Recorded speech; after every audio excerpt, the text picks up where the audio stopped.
evening, everyone, and thank you for coming to our informational training seminar for running for local office and a little explanation to the entire petition process for local candidates. So before we get started, can everyone hear me okay? Vocally? Good? Okay. So at the back of the room, whenever you guys came in, I printed out all the slides. Feel free, we have pens back there. If you didn't grab one, go ahead and grab one. Go ahead and take any notes on there, write down any questions you may have. During the presentation, I'm just going to keep going through it. If at any time you have questions while we're on the slide, go ahead and raise your hand and we can answer those questions right then and there. There's no need to wait till the very end, or if you prefer to wait till the end, that's perfectly fine too. I'd like to keep it a relaxed presentation here, so if any questions, or if you want me to explain any of the slides a little bit more in depth, I'm happy to do so. So along with the PowerPoint presentation, I also had back there a general information for individuals running for office in the municipal primary of 2019. So this is the informational guide that we will be distributing to people that are interested in running for office whenever they come to pick up petitions at the courthouse. So this is the same thing that they'll be getting. It's kind of what I call the frequently asked question guide. Outlines some of the different processes, highlights the calendar points, and it as well has some different information about campaign finance and whatnot. Also, at the back of the room was the important dates to remember. This is for the entire election cycle this year, 2019. And as well as a sample petition.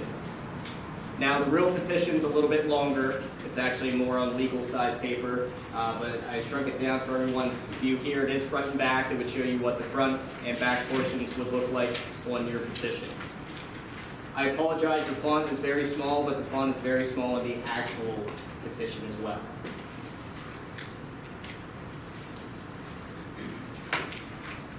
So a short introduction for those of you that don't know me. My name is Zane Swanger. I'm the Director of Elections and Voter Registration for the county. Been here for just about 2 years, coming up on 2 years now. Very happy to be here. My primary study was in political science, so I like to say that this was a perfect fit for me. I really enjoy what I do. I enjoy the people I work with, and as I always say to fellow election directors or friends and family, I get to be involved in politics, but not, So it's a fun and very interesting job, and I really enjoy what I do. Along with me today, I also have Emily Price. She is our clerk in the office, and she helps me make sure that everything with the election process goes smoothly and keeps me well organized. So thank you, Emily. Emily was so excited that she did not have to present tonight. But we brought her along. She's going to take some notes on any questions you may have. As I say to individuals that frequent my office, I'm not going to BS you on anything, right? So if you come in and I don't know the answer to something, I will research it, I will find it, or I will point you in the correct direction. Okay, that's the way I like to be, and I think the committee chairs that are present, I think they can attest to that I do try my best to find that information for you. We are not sided one way or another at our office. We try and be as straight down the middle as we possibly can, keep everybody on a fair and balanced playing ground. Long in attendance today as well. I want to thank the Mifflin County Commissioners that are present, Commissioner Postal and Commissioner Kodish that showed up today. It's been a pleasure working with them and working with them on the Board of Election as well. So thank them for being here. Do you guys want to say anything? Or? Thank you for being here. And we are not on the Board of Elections. That's true. They are no longer, the two that are present are no longer on the Board of Elections. Since they both announced their candidacy. So they're off, and replacements have already been appointed by the judge. So new replacements are already in place. And I too would like to thank all of you for coming, and thank you for showing interest in local government. So local government is very important because this is the closest we get to the government, right? Local government dictates things that we as individuals living in our townships, municipalities, or county, this is the closest government we get to. Yes, the state's close by too, and the feds are a little further away, but this is the main emphasis. So municipal elections are very important important. So I want to thank you for taking that necessary step to either seek more information on how this process works, or if you're interested in running for office either this year or down the road, I think it's going to be a beneficial session for you. So with further ado, I'm going to go ahead and jump into the PowerPoint presentation. Again, if at any time you do have questions, please let me know. I also want to point out thank you to Colby, who volunteered to record the session for us this evening. He's going to send me the link, and I'll be sure to distribute that to anyone that would like that, or you can find him on his different Facebook groups that he administrates. I'm sure the links will be in there as well. We have asked the camera stay facing the front of the room, so there won't be any panning around to the actual audience this evening. And just note that this is also audio recorded too, so any questions you may ask could be showing up elsewhere. So the core curriculum for this evening is the election cycle calendar. This outlines the most important dates that pertain to the election process, not just for filing or not just for running for office, but the registration cutoffs or the party switch cutoffs. And we also hit on the days for circulation and whatnot. Also touching on petitions, the filing fees, what is cross-filing, can I do it, is my position eligible for cross-filing?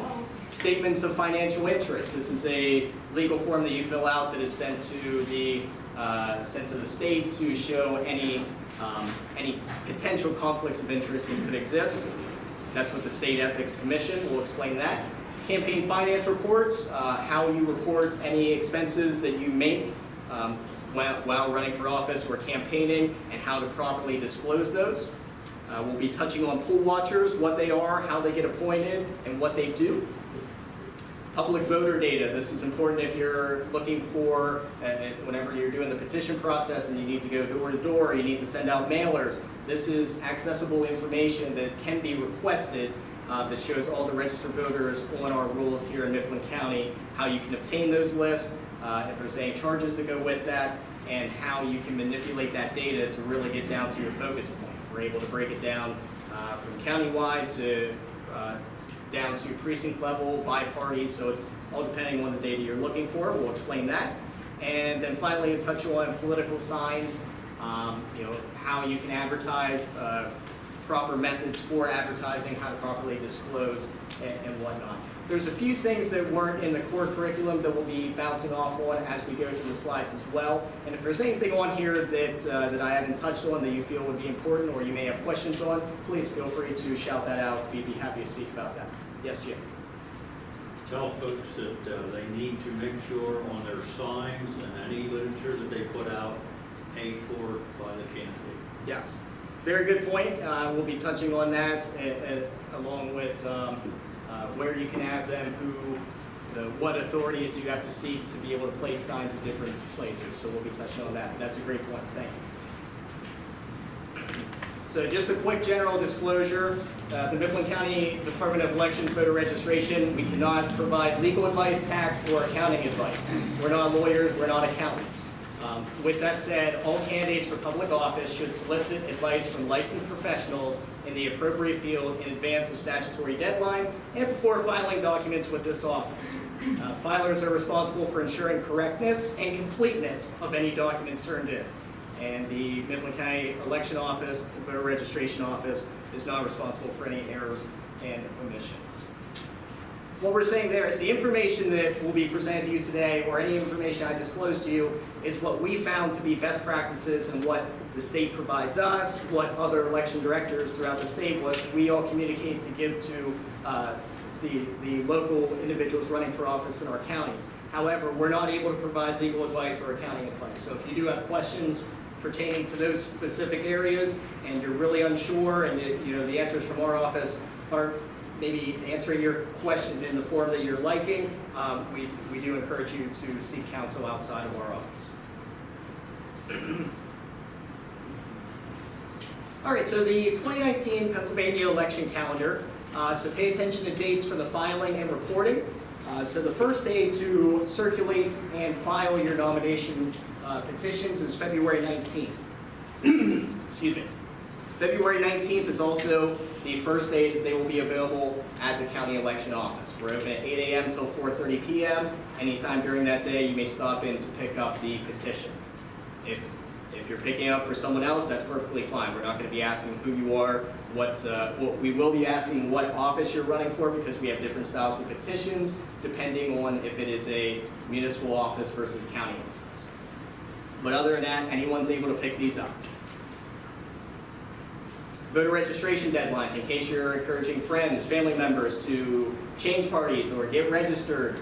Make sure you pay attention to those important dates. The last day to register before the primary, register and make changes, is April 22nd. And that is a hard cutoff date. Actually, I shouldn't say a soft cutoff date, because we can accept postmarks after that date. Well, postmarks of that date, but we can actually accept them in the office if they're still in the mail. So April 22nd is the last day. Now, available on the state's website, you're able to make changes or get people to register. I have those links also available on the county website under the election page. It's a great place that you can also verify your registration if you are unsure how you're registered, or if you moved, not sure if it took place, you can check on there as well.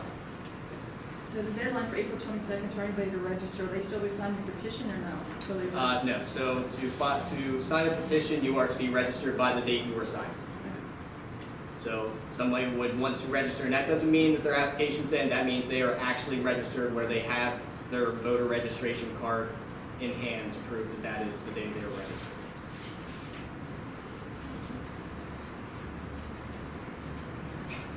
More in that sense, because I saw some head nodding on that. The moment they are registered means our voter system has them at that date. So they could always call our office or look online to verify what date they've been registered.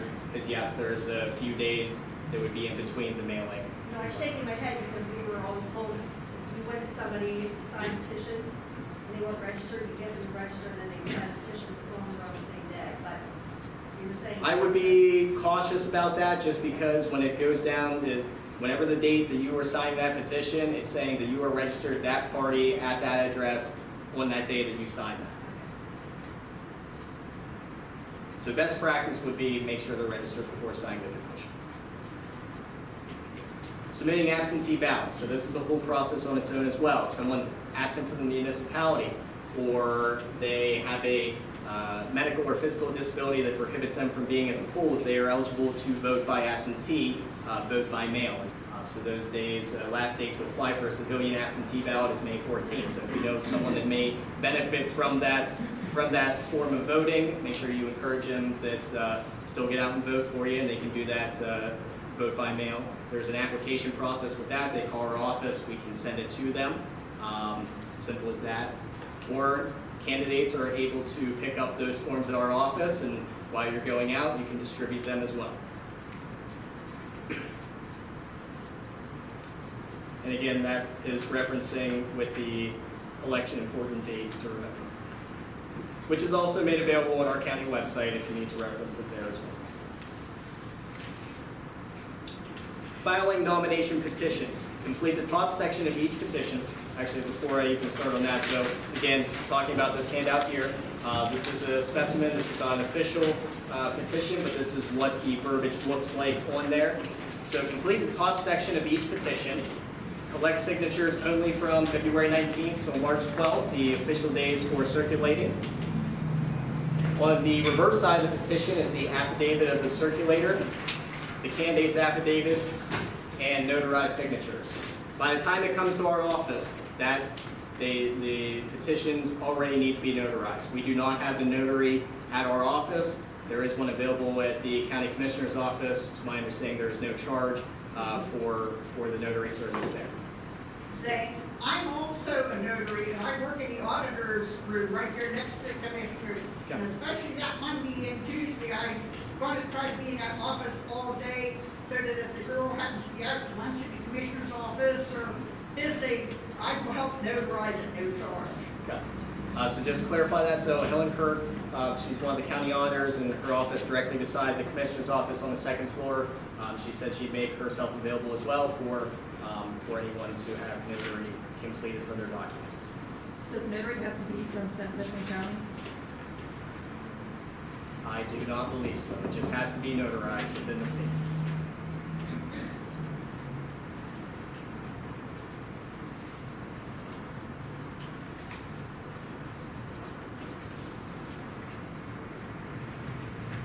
Who can sign your petition? So every signer must be a registered voter, same political party as the candidate. If the candidate is cross-filing, the signer must be of the same party as the petition. So if you're circulating for a Republican and Democratic petition, make sure they're signing the correct one. It shouldn't be crossing. More so pertaining to cross-filing offices such as the school director or district magistrate, which we have none that are in this cycle. Zane, Yes. you should actually define what cross-filing is, because some people may not Sure. understand. Actually, I think that's another slide coming up. I will touch on it. Sorry. I'll touch on it briefly here. That cross-filing would be that even though you are a Democrat, you are able to cross-file as both parties for certain offices, which again, school director and district magistrate. That would mean that you would appear on both the ballot. Yes. Zane, this is an example, our neighbor girl got married, but she hasn't changed her name to her married name, so if they get her to sign, she has to sign how she's registered, not her married name. So my interpretation is that the best practice is that be signed with the way that you are registered in the state system. However, if she has changed her name legally, it is her responsibility as a voter to make that change with our office. I would encourage whoever to reach out to the individual, have them contact our office, or do it online so that everything is proper.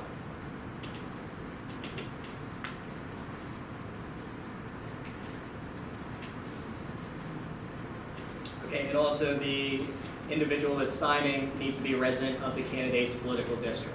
Countywide offices can be anything in the county. If you are running for a township supervisor office, for example, or borough council, they need to reside within the jurisdiction of the position you're seeking.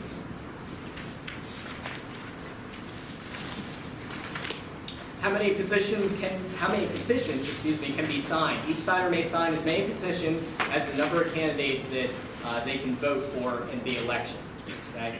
So if you, for example, you're a registered Republican, four Republicans are running for 2 borough council positions, you can vote for 2 candidates and you can sign 2 petitions. So it's for however many you are voting for. Now, one thing to watch for is the commissioner's race is up this year, and it is elect 3, vote for 2. Did I say that right? Elect 3, vote for 2. So keep that in mind as well. So that means you can vote for 2 people, so that means you should only be signing 2 petitions for individuals running for county commissioner. If it is found that somebody had signed 3 petitions, those signatures are then invalid. So, with the way that our office is structured, we are unable to go in one by one. We're not going to be able to go through everybody's single petition to see every single signature. What the process comes down to is if someone would challenge that, which can be done, legal process of challenging someone's petition where they would go through and actually see if someone signed more than what they were allotted, and then it would go to the courts. And the courts ultimately would, my assumption would be they would throw out all those signed, or they may look at the dates for, see which one was the third one and then cancel that out.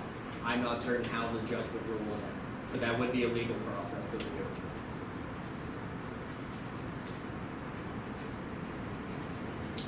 Petition tips, just a few petition tips. Avoid nicknames for candidates, and including nicknames for your registered voters that are signing petitions as well. Ask signers to use their full name. It should be the full name that they are registered to vote with. That's the best practice. Whatever they are in the voter system, that's the name that they should be using. Do not allow signers to use ditto marks, such as husband and wife. If you're at the door, husband and wife, they shouldn't be using dittos for the last name or for the address. That's just a terrible practice, and that is a great way to potentially be thrown off the ballot or have that particular signatures taken off your petition. And actually, I believe our petitions say that right on the front as to, not this one. On one of the other ones, it actually says that, avoid using ditto marks. And stickers, I should say that too. Stickers have been something I haven't ever seen, but apparently some people use like those mail stickers that have your name and address. I would avoid using those as well. This is always a good one, the addresses. Be careful with this, especially in our area, because I know that this falls into a lot of places here. Signer must list the township or borough they reside in. The mailing address may be different. Example, you live in Derry Township, your address is Lewistown Borough, you must list Derry Township on the petition. So that's something to be careful about, because there's a lot of Lewistown addresses in other municipalities. I think as far up as like McFaytown, right? Something to watch for there. And I know Helen brought this up earlier, so I want to touch on this too. She said, well, what about all these addresses in Ferguson Valley Road? You know, they have long numbers, and in Ferguson Valley Road, can anything be abbreviated? My recommendation this morning was no. You should put it on there the way that it is stated on your voter ID card. That's a safe way. I would assume RD would be accepted, but I wouldn't be putting Ferd Val Road. Like I wouldn't be doing that. I wouldn't be making up a street name. So that's also something to watch for when you're going out getting petitions, petition signatures as well. So a question?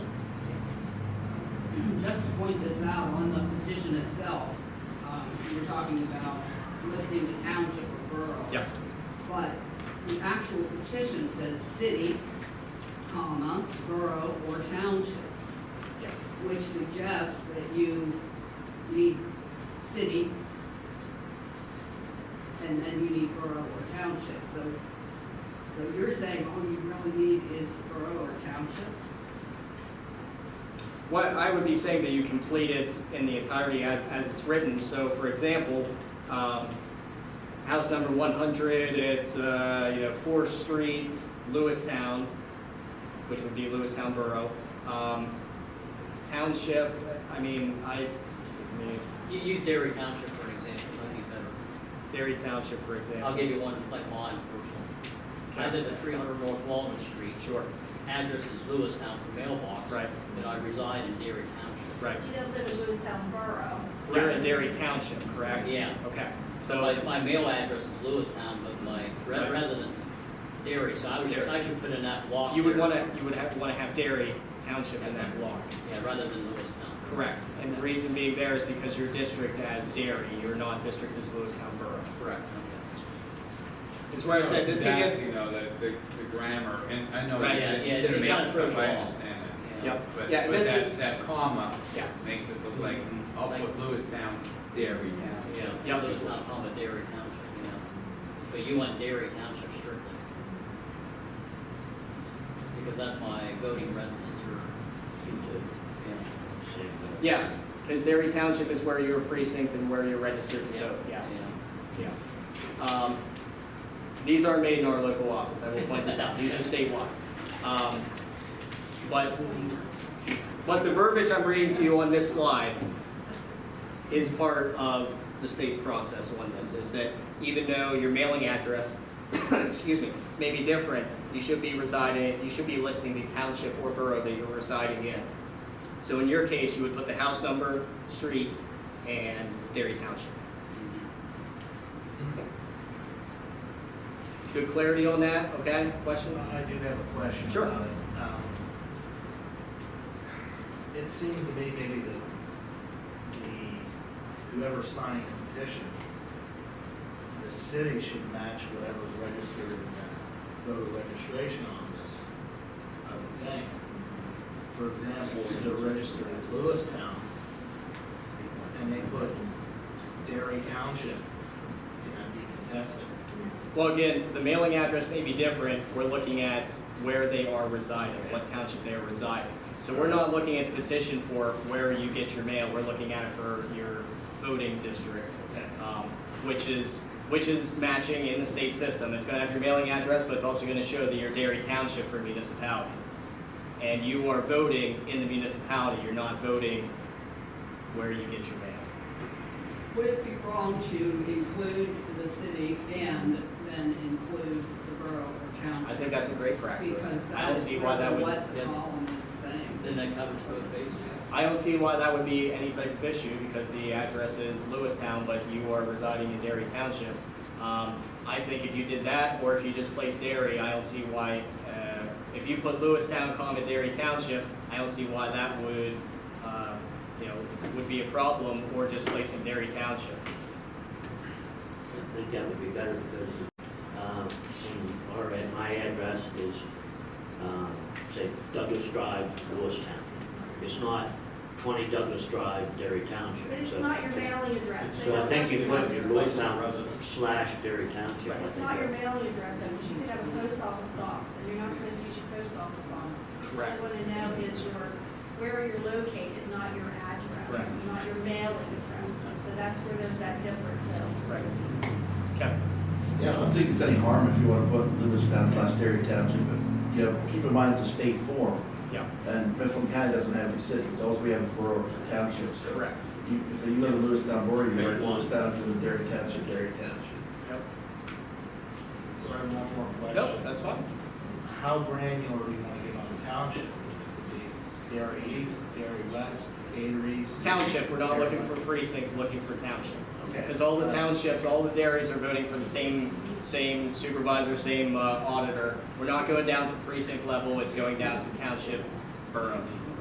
And you actually don't have to write out township, so if you're in Lewistown Borough, you write Lewistown. If you're Yep. in Derry Township, you write Derry. Yep. If you're in Kistler Borough, you write Kistler. That's You right. don't have to even put the others. They just want to know your location, your borough, your township. Because a lot of these municipal positions, only those people who are in that township or borough can vote for you. Now, on Correct. county level, it's separate, but that's why they have you differentiate as to what county. Yep. So the petition signees are, Correct. signers are supporting the person that's in their district, borough, township. That's correct. That's correct. So either one of those discussions, as we said, I don't see why that would be any issue if you just placed your township, Derry, Burnham, Bratton, whatever, or also putting Lewistown, wherever. I don't see why either one of those would be any iffiness, but. Okay. If anybody wants to seek clarification on that, I'd be happy to contact the state and get more insight on that, whatever they're willing to provide to me. And if any of you want to leave your email addresses, I'd be happy to send you out an email of what information I found. But other than that, I think we're okay to understanding on that. I'll move forward. If we have more questions on it at the end, happy to go back. Okay? Very good. Okay, so avoid getting thrown off the ballot. Just a few highlight points here. Do not use old petitions from previous years. Obtain more than the required number of signatures, even though you can only, even though it may only require you have 10. I'd suggest getting more than that. Make sure all signers are registered voters in your party or on the correct petition if cross-filing. So make sure you're not crossing, for those of you running for school board, make sure you're not crossing the signers on petitions of the opposite party. And make sure to file all required forms and make sure they are notarized before they get to our office. Make sure they are notarized. Good.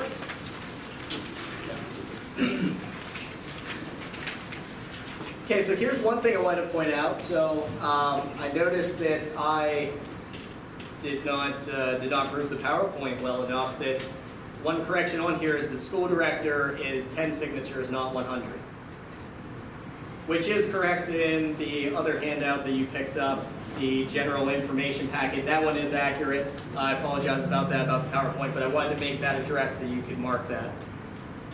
So a minimum of 10 required signatures for a borough council, auditor, mayor, township supervisor. Minimum of 100 signatures for county offices, county auditor, commissioner, coroner, district attorney.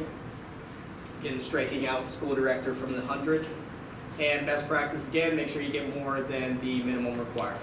Just in case there is anything that would potentially be thrown off, then you got some extras on there.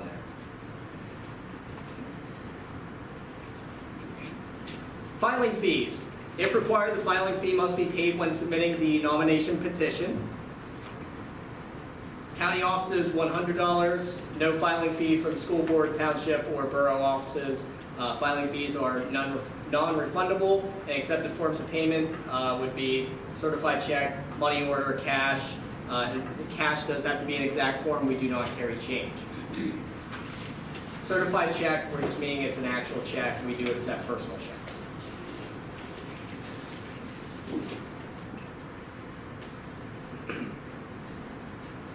All right, so here's a little bit more on cross-filing. Magisterial district judge, school directors, how do you cross-file? You circulate and file, two separate petitions, one for each political party. Can you, as the individual, circulate both petitions? The answer is no to that, only the petition for your political party. Someone from the other party must collect signatures on the other party's petition. So if you're trying to cross-file, you're a Democrat, you would have to have a Republican friend circulating your petition for you. Yes? If you're registered as an independent. If you're registered as an independent, you won't be in the primary election. You'd be doing nomination papers, not petitions. So that's a whole separate process, which I'll touch on in a few slides as well.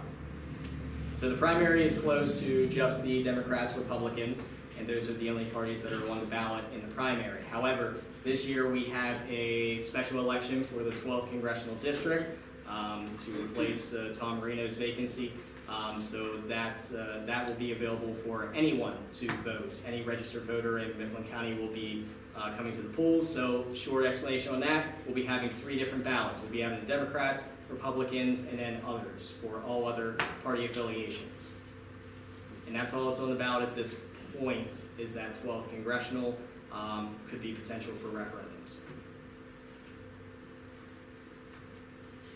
That will be more advertised as we go along later in the year.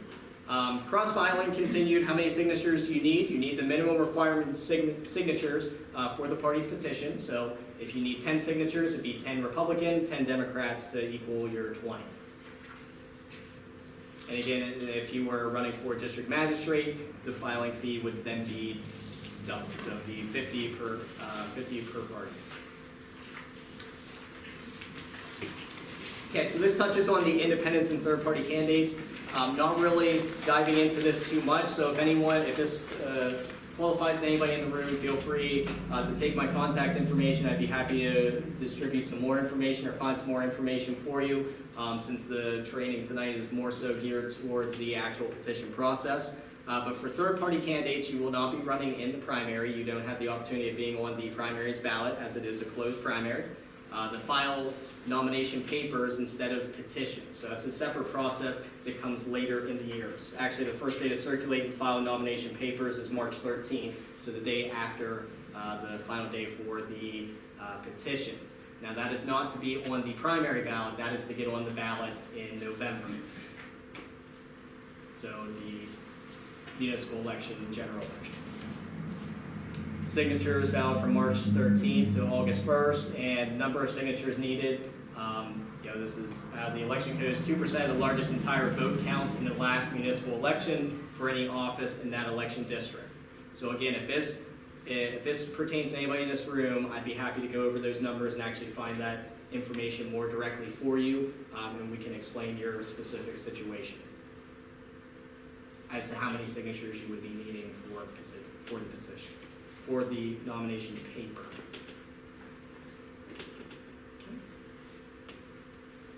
All right, very good.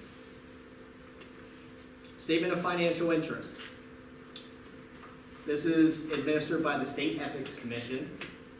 They send us forms every year, so we'll be distributing them to individuals whenever they come in to pick up their petitions to circulate. We have to have a copy of that submitted with your petition, not the real copy, we just need a scanned copy of it. This would disclose any potential conflicts of interest, so it asks, if you're affiliated with any businesses, or you have different forms of income coming in from different places. This isn't really personal finance as more as it's corporate finance, right? And the ethics form explains everything, what qualifies, what doesn't. Do you receive gifts in excess of this certain threshold? We'll be handing that out with you as well. I will be available to answer more questions if you have questions directly related to the statement of financial interest whenever I give that to you. I think the paperwork's pretty straightforward. It kind of outlines what needs to be completed. And again, the statement of financial interest is public information, so anything you disclose on there, anyone is able to obtain and are subject to the state right to know laws. So the form, again, will be filed with the actual form will be filed with the authority you're seeking office with. Okay? And a copy will be attached to your petition in our office. So we don't actually need your full packet in our office. We just need a copy of it, and you would turn in the other one to the office that you'd be working for, per se. So county offices would turn it into the chief clerk. People running for township supervisor would turn it into the township. Make sure the form is completed in its entirety. We can't tell you what should be on there, what shouldn't be on there. We can tell you the best practices on that. It's always better to, be straightforward with that information instead of being questioned down the road and then be asked, why is it not on there? That's the advice we can give you here. Okay, so campaign finance. Are you required to file campaign finance? If you intend to raise any funds whatsoever, or have a political committee to raise those funds, and you plan to raise over $250 in a reporting period, you have to file the campaign finance report. There are 4 reporting periods for the candidates or committees, so you have the opportunity to raise funds on your own, or you can make a group called, Joe Smith's Committee for Better Pennsylvania, or whatever it might be, or Friends of blank. So you're able to form those committees as well to report under. Again, there's 4 reporting periods: May, June, October, and December. There are strict deadlines for filing those campaign finance reports, and any overdue report are subject to penalties up to $250. It adds on each day that it's late.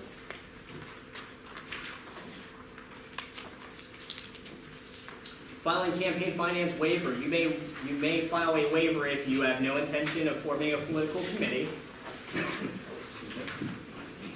You do not plan to receive contributions over $250 in a reporting period, or you do not plan to spend over $250 in a reporting period. As you all, I'm sure you're aware, $250 can add up very quickly, very quickly. If you're getting signs, you're probably already over that threshold. If you're doing a newspaper ad, you're probably pretty close. So this means, Yes. if you are doing it yourself and not wanting contributions, that still matter? Yes, it still matters because you're spending funds that potentially influence the outcome of the election. So the way of thinking on it is, we have questions all the time. Does this count? Does this count? Our answer is, if it is influencing the outcome of the election, it's an expense. Okay, so that could be a lot of different things: newspaper ads, mailers, buying yard signs.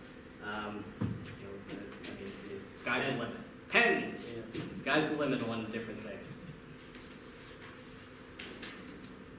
But again, you can waive that at the bottom of the petition if you don't plan on exceeding that. Now, if it turns out you are going to exceed that, then you would be responsible to pick up that campaign finance report from our office. That is your responsibility as a candidate to be disclosing that. And even though that we can't watch every single news cycle or read every single verbiage in the paper or listen to every single radio ad, if you're spending money and you're not disclosing it, someone's going to know and someone's probably going to tell us. So it's good to be straightforward with it. Yes, Colby. You can file all that online as well, right? The reports. I believe it can be done through the state's website. I don't have the actual address for that. I have the paper copies in our office. That's what we take. But it's my understanding that can be filed with the state as well. Actually, Zane, the way that's worded though, it's $250 during a reporting period, and there are 4 reporting periods. So let's say you spend $200 a period, you could spend up to $800 on your campaign. Sure. In a reporting period. Yes. Well, In a reporting period itself. is the, go back and slide. Yep. So May, June, October, December. Right. So you spend $200 in each reporting period. You don't have to file anything. That's correct. By the reporting period, during the reporting period, $250. Yep. So if you're strategic, then He doesn't go. if you're strategic, and you could make it work. But no, even the way Rob pointed out, even the way it's written on the petition, the waiver does say during any reporting period. So that's a good point. So prepare a budget.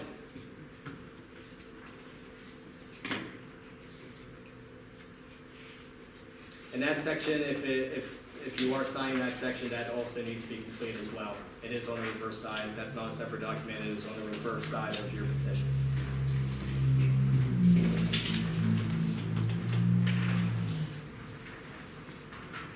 And again, just hitting on, if you find out that you did exceed that, even though you signed a waiver, again, it's your responsibility to contact us to get that form. If you have not signed a waiver, you must report whether or not you received and or spent any money.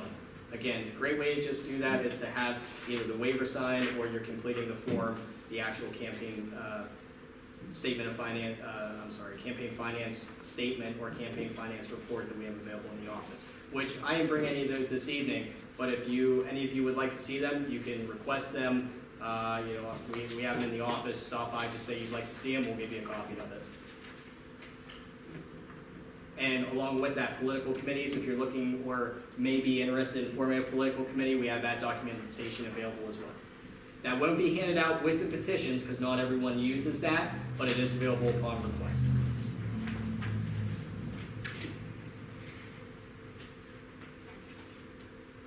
Okay.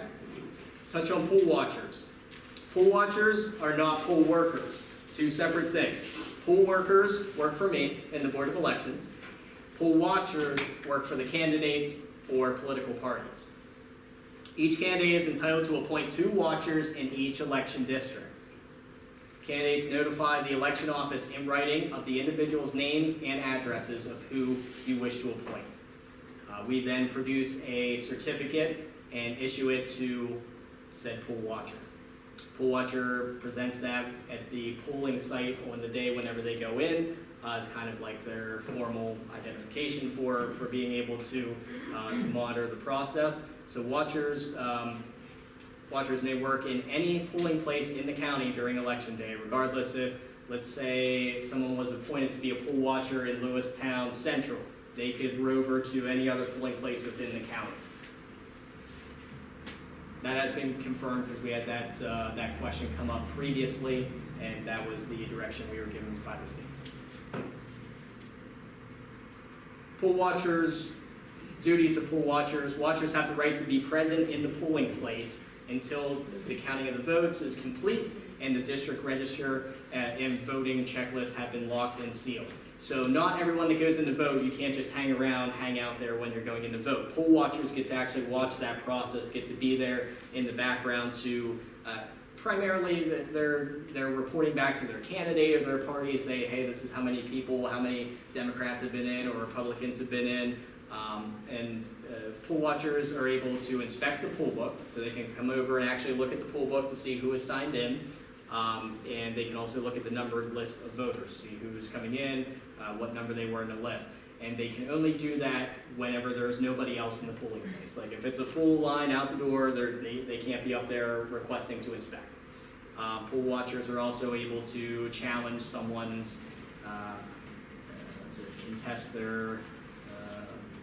challenge their ability to be there, to be questioned for validity and to verify that that person is who they are saying they are. That hasn't usually come up, but it is a right of a poll watcher. And again, so I will hit this because I know people have asked me about this previously. Poll watchers are not the people outside the polls soliciting or campaigning for you. Those are not poll watchers. Okay? So that's a whole different thing. We don't need to know who those people are. As long as you're 10 feet from the door, we won't bother you all day long. Those are people working for your campaign, completely different process. Poll watchers are the individuals inside the precinct that are not working for the Board of Elections. Are they allowed to have, vote for Joe Smith on their shirt or something like that, or are they supposed to be pretty plain? So my poll workers cannot have anything political.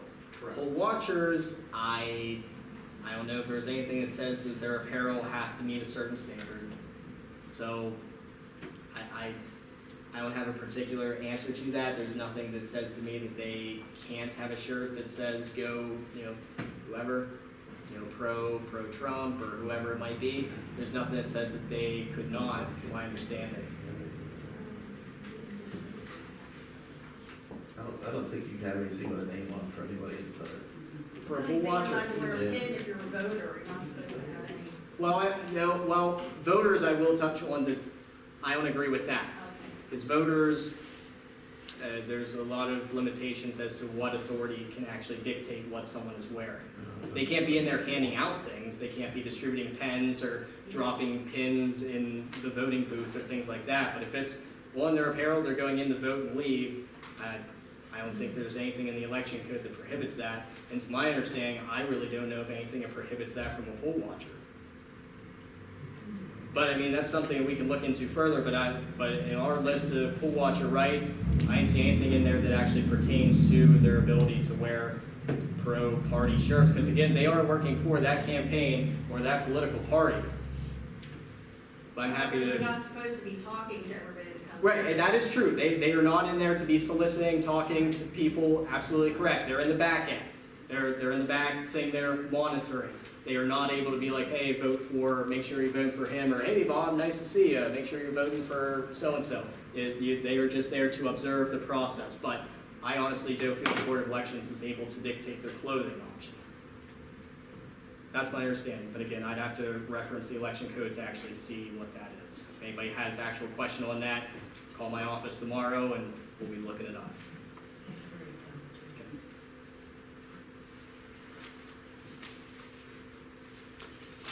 And you don't actually have to have poll watchers, that's just an option. It's a legal option for you, it's not required.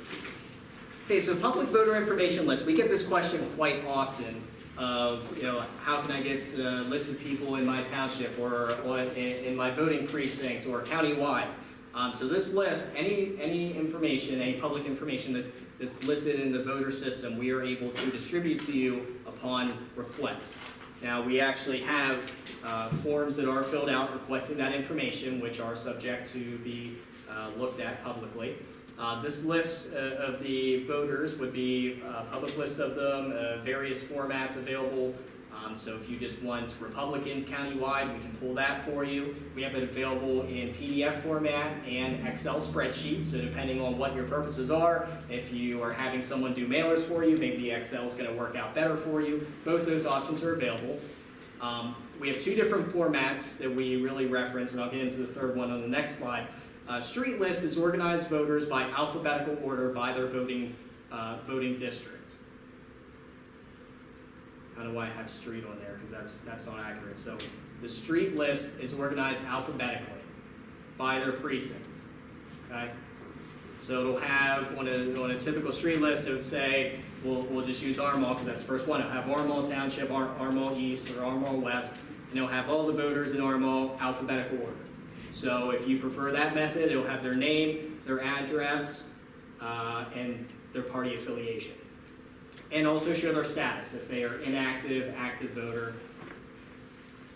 Walking list is organized by voters by their house number, and then district and street. So a district, house number, street. So if you are walking up 3rd Street, it'll have house number 1, and house number 1, who all lives there. House number 2. So it's kind of like if you're going door to door, the walking list is a more preferable method because it'll have all the streets in their in the street order based alphabetically by the street. So it'll be like 2nd Street, 3rd Street, 4th Street, 5th Street, and all the individual house numbers in between there. So again, it's all up to whatever option you are using for campaigning, which one will work better. Yes. You might want to explain that you can get that printed or on a thumb Yes. drive. Yep. So those lists are available, printed copy in the office, that's 25 cents per page, for printed page, electronic disc or USB flash drive format. So if you just want it so that you can have it, or you want to print it on your own, or you want to take it to another printer, have it printed, so be it. We have those options available.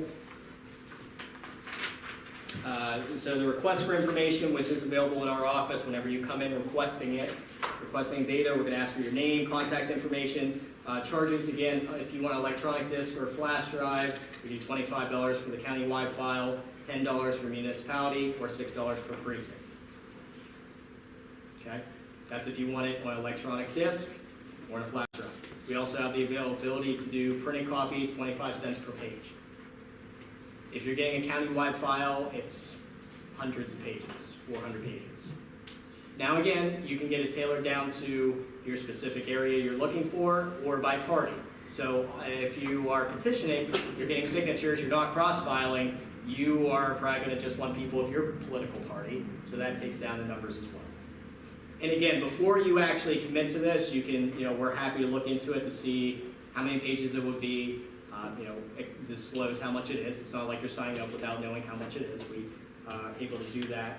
Now, so there is a charge for that. We do charge for that. However, individuals that are candidates are able to get one street list free of charge, and that's up to 50 printed pages or a free electronically mailed version of the PDF or Excel format. That's when you are a candidate. Candidates are after you file. So this would be your post going around and getting signatures, is when the free copy would take effect. Okay. We can usually do these lists within the same day, depending how busy the workload is. I try and get them as fast as possible. I think by law, we're supposed to get them within 5 business days is the turnaround.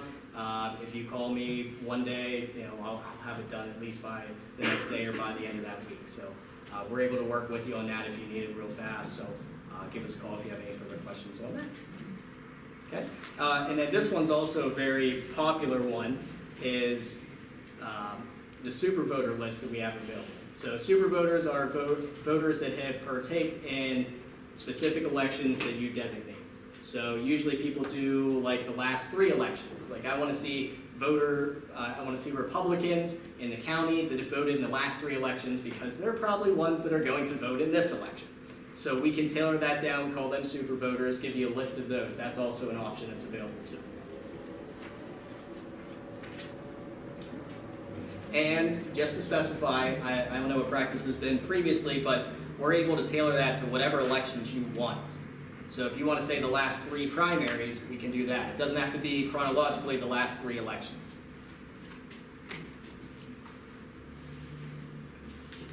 And we can show voters that voted in either all 3 of those elections or at least one of those 3. Again, whatever way you want the data, we can try and make it to your specification for whatever it is that you're looking to do. Zane, the other thing you might want to point out, if they do want electronic, if they do come in with a thumb drive, it has to be new in the package. We actually no longer we do not accept thumb drives from the outside. We actually have them all on stock now. We made the purchase of thumb drives to the media here, so that we can guarantee the security of our systems as well whenever we're placing that on there.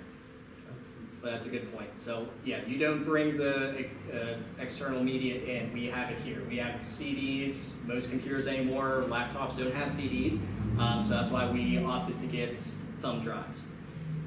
And they can't be reused following years either. Once you have it, we do not take it back. And again, that's just an election security, system security process.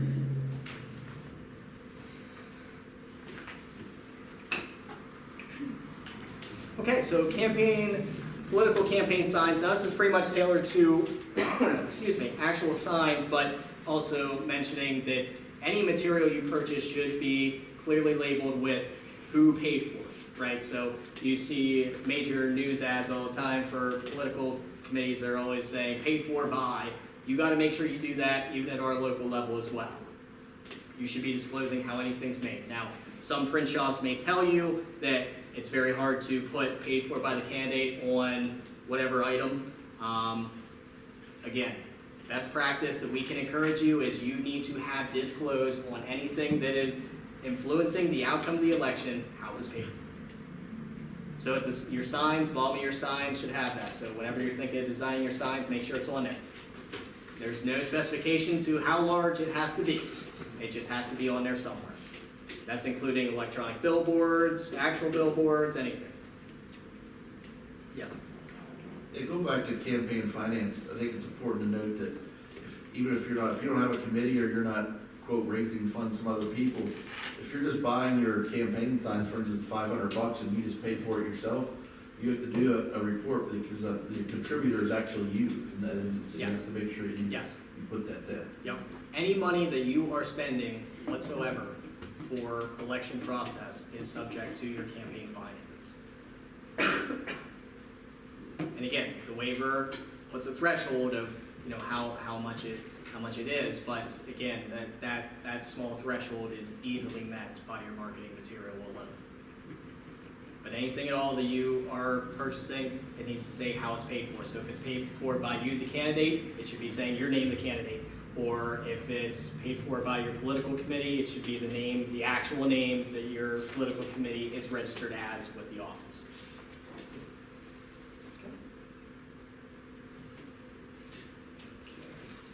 Political campaigns, so let me think what else might. We get this question quite often. We don't dictate when signs can go out, when they come down, where you can place them.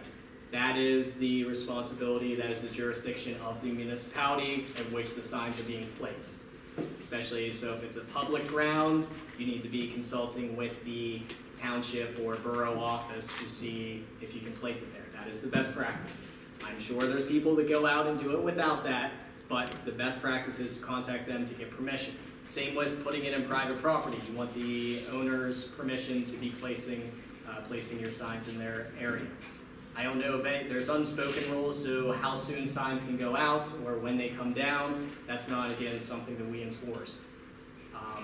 At the pools, so at the polling place, no campaigning or signs within 10 feet. We call this the 10-foot rule. We consider that 10 feet from the main access point to the building at which voting is occurring. So if voting's happening in this room, we consider that 10 feet from that main doorway where everybody came in. Be 10-foot radius. Usually people are good at following this rule. If the Board of Elections, or actually if the Judge of Elections at that polling site sees there's an issue, they will come out and confront you to ask you to please abide by the 10-foot rule. That's something we train them on. If at any time you feel that there's some type of discrepancy there on election day, you can give us a call, give me a call, happy to speak to you on that. But we do ask whenever you're placing signs at our polling locations that you are respectful of how soon you place them there and picking them up immediately after the election.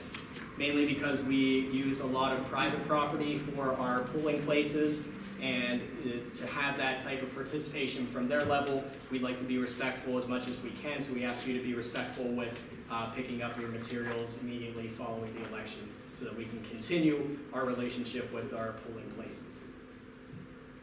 Social media, how does that, as far as getting your name out there? So, again, social media would be no exception. It would still follow the same practice as if you were placing anything in the paper, especially if you're boosting or doing any paid form of advertising on Facebook.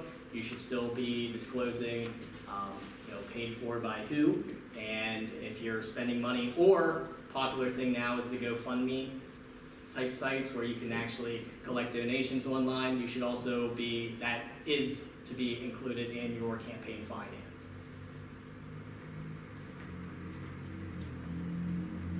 But yes, you're able to share things on Facebook, create a political Facebook page, whatever you might see fit.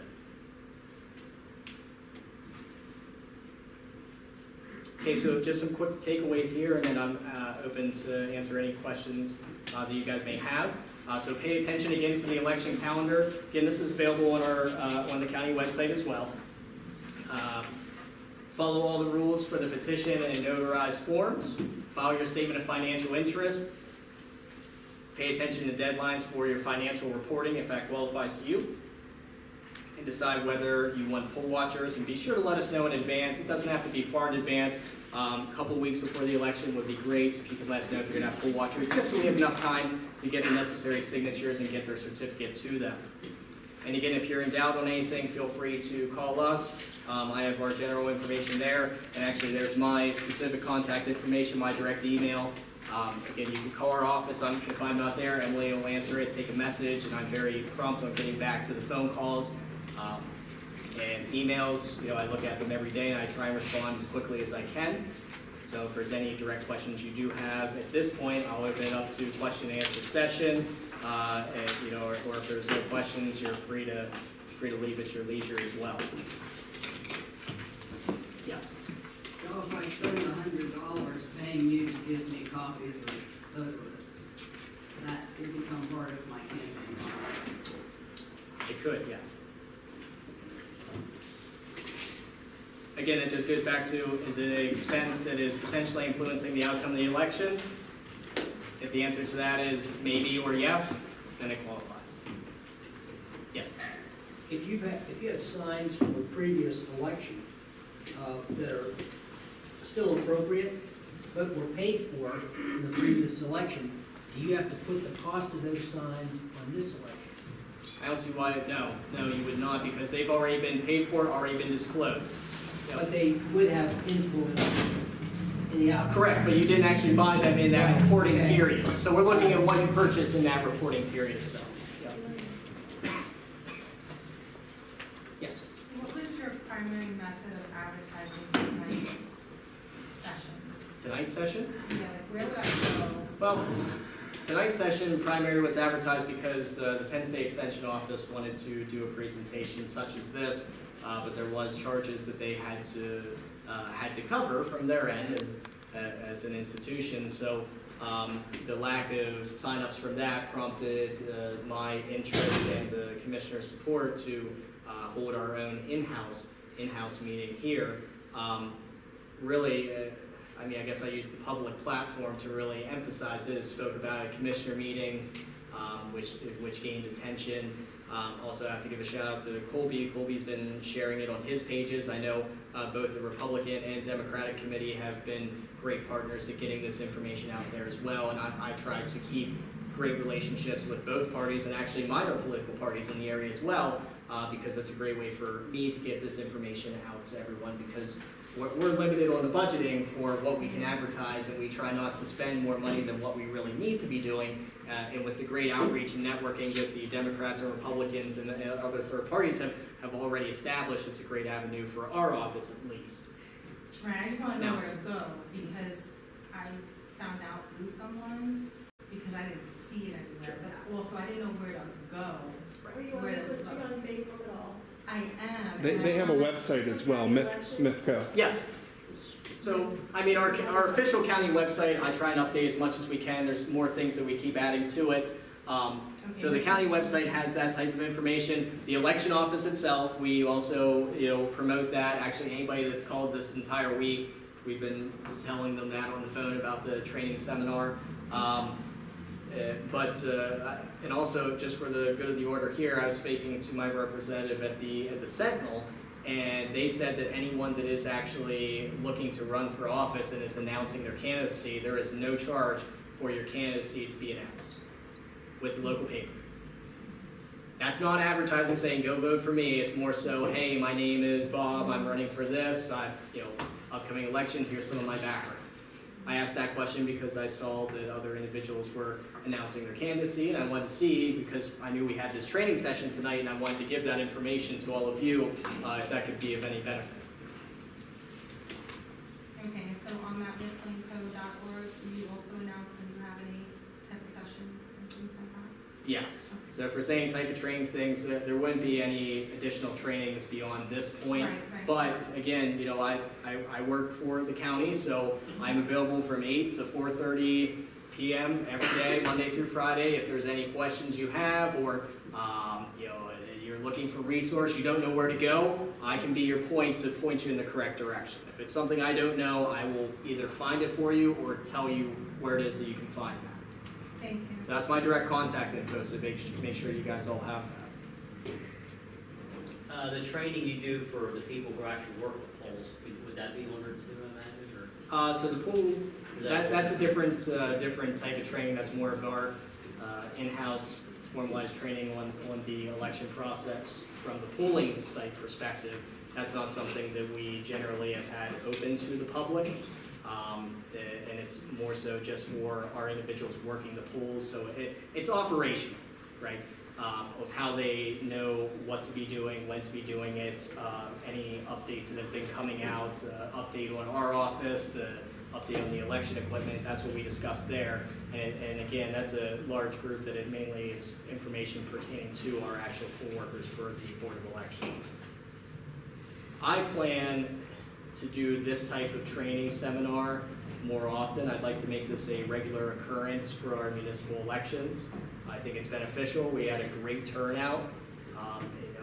And again, it's I like to say pre-funded with your taxpayer dollars. So I think it's a great way for us to give back to a great informational session for those of you interested in running for office, or if you're just here for strictly, I want to know what the process is about. This is a great place that we can do that. So I fully do plan on continuing this for our municipal elections.